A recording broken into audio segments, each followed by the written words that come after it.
Hey, it's Brendan, aka Cliff Jumper. Welcome back to the channel. Today we're going to deal with one of the annoying old car problems on a car such as the VR6 Corrado or a G60 Corrado.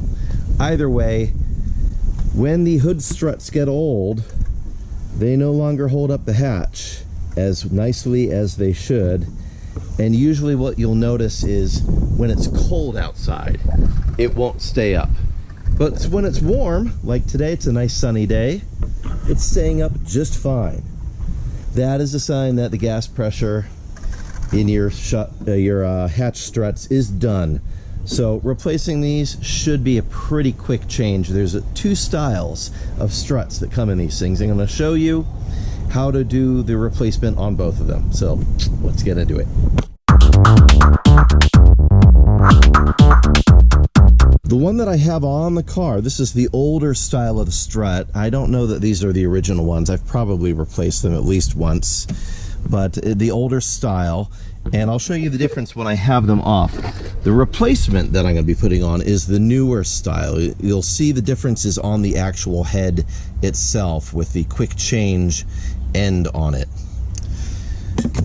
Now, to remove these, first of all, there's a little circlip right at the top here, and you'll need a small flathead screwdriver to remove the circlip that holds this in place right there. So we'll want to remove that.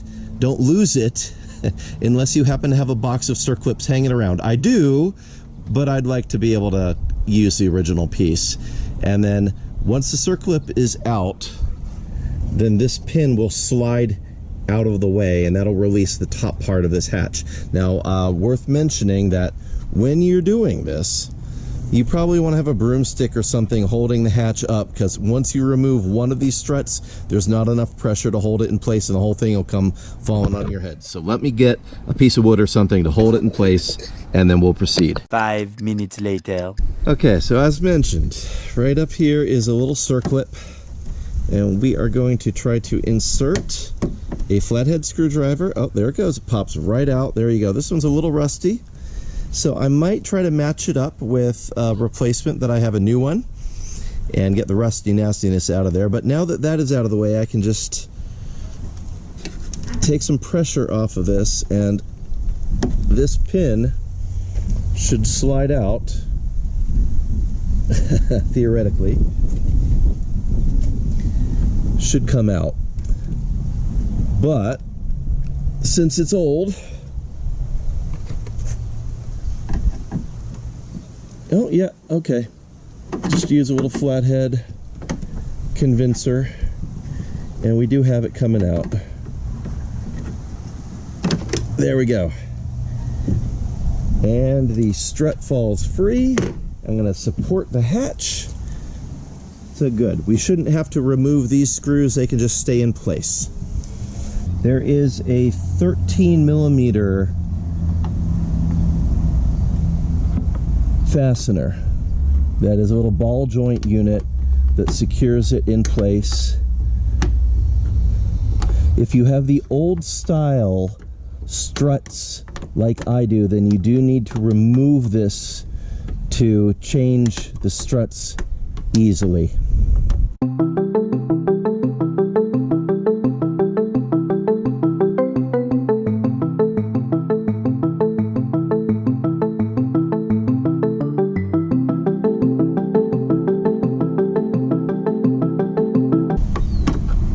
And there we go.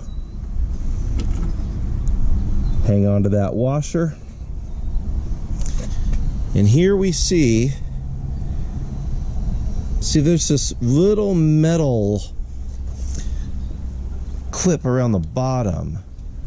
That is what is securing the ball joint in place inside on this style of end cap. So we're going to remove that clip. You can use the same little flathead screwdriver, and that should just release it.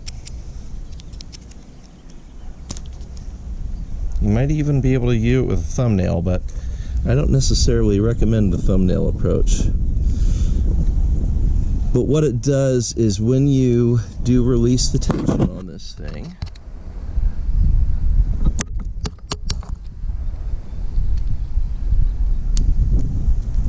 it should release our little ball assembly.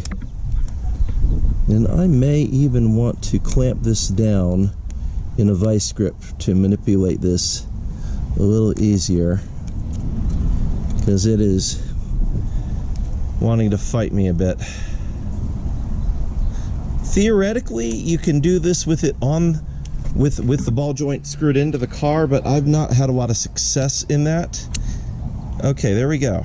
So that is now off. You see how it rotates out of the way and then comes down. Once that is released, then our ball joint should be able to release from this housing. Again, it's all very theoretical, but we do need this part to be back in the car. So I think I'm going to put this in a vice grip and pull it loose without breaking it. That'll be a way easier thing. Just switching mode for a second, I want to talk really quick about these AceFast wireless Bluetooth over-ear ear sets that I'm trying out. I've tried a few of these out, and I've been very happy with a couple of the sets. This happens to be one of the sets that I'm pretty happy with. Now, this is not an in-ear bud. It doesn't actually go into my ear canal, just sits over it. And the nice thing is it has the ability, because it's just playing near my ear, it's using that proximity effect, I can still hear everything around me. I can remain situationally aware. So I found that this is pretty decent for working in the office, listening to my tunes, and still being able to answer questions, talk to people. I can turn my volume down a little bit. It's also got really great quality for making phone calls, Bluetooth to my phone. I've walked around, I've spent like an hour or two on the phone talking, so they've got a really long battery life in terms of actual talk time and use, which I'm very happy with.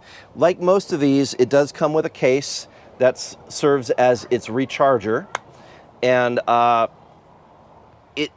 it's been pretty decent. Very thin, very pocket friendly, so when I'm done with them, I just pop this out, pop it back in place, and there we go. It's charging. See the little light blinky there? USB-C recharger. And it comes in a fairly nice little package. This is a thing that it came with, how it came. It's what you would typically expect. It's easy to set up, easy to pair, no fuss, no muss. I've been using it for a couple of weeks now to try it out, because I don't want to put anything out there on my channel that I haven't actually used and tested and that I approve of.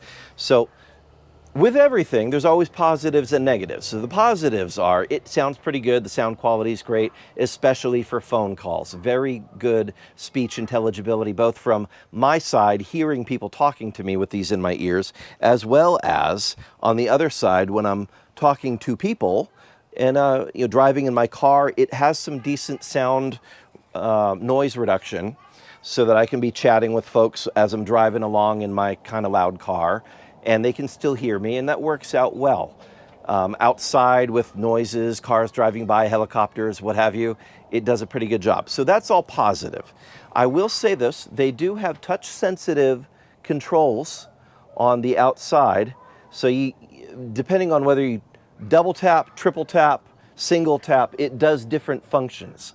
It is very sensitive as a capacitive touch type deal. So you may find yourself going to take it off, and you're going to be touching that capacitive touch portion as you go to put it away. So you may go to put it away and find that you've just activated the music playing feature on your phone, and as you're putting this away, your phone just starts playing loudly.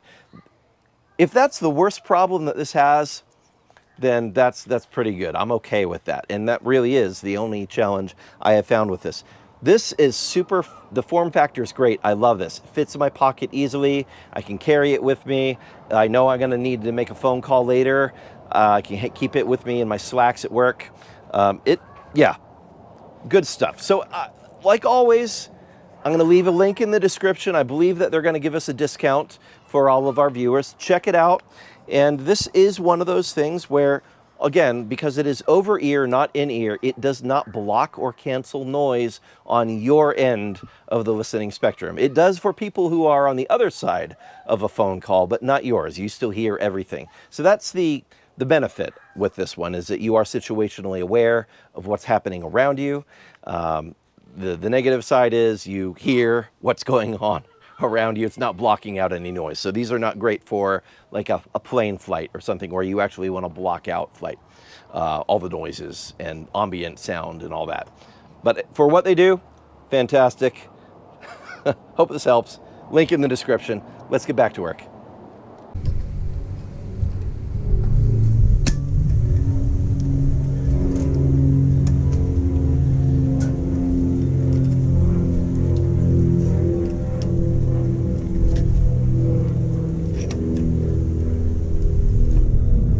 There we go.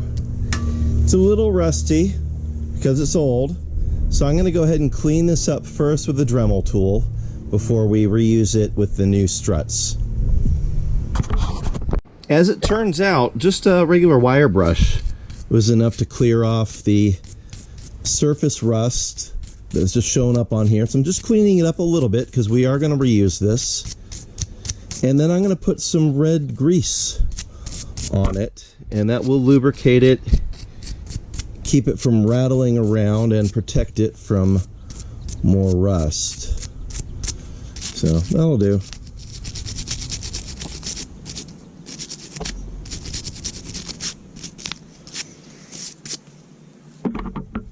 Good enough. Okay, so now that this is cleaned up, I am gonna reinstall it.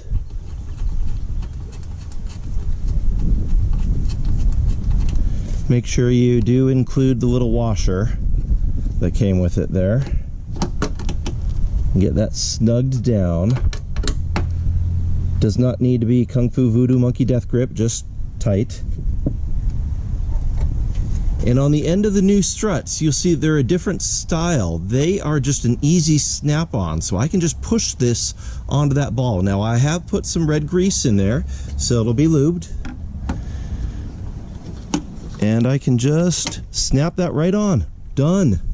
On the new struts, you're going to notice they're really thin compared to the old ones. That's because there is a cap that you need to take off of the old one and transfer onto the new one, and that will allow this to fit really nicely in there, nice and snug. So I forgot that when I was putting it in initially. I had to remove the pin and the clip. Now I'm going to redo this, get that lined up awfully.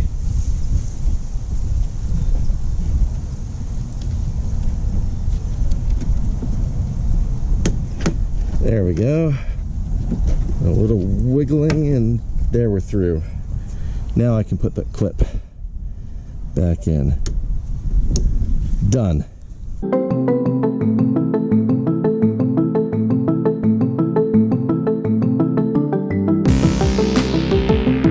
And again, a little bit of rust on here, so I'm going to clean this up before we reinstall both of these.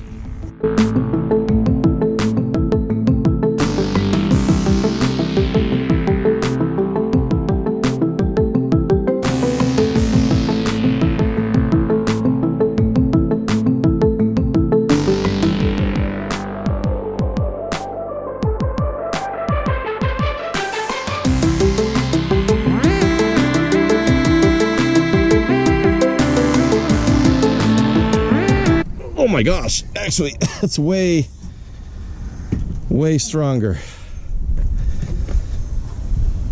Yeah, that is way better than it was. Okay, so mischief managed, and I hope that helped you out if you've got a Corrado.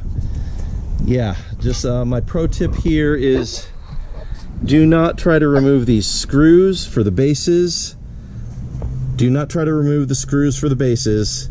That's not necessary. It'll just trip you up. Just the cotter pin that's on the side of this, slide the pin out. Remove that actual bolt with the ball on it, and this thing comes apart pretty easily. Before you move along, if you wouldn't mind hitting like, maybe even subscribe to the channel, I'd like to invite you to do that. I'm a one-man show and every subscription really helps me out. Thanks for tuning in. God bless you. I'll see you next time. Bye-bye. And on that terrible disappointment, it's time to say goodbye. We'll be back.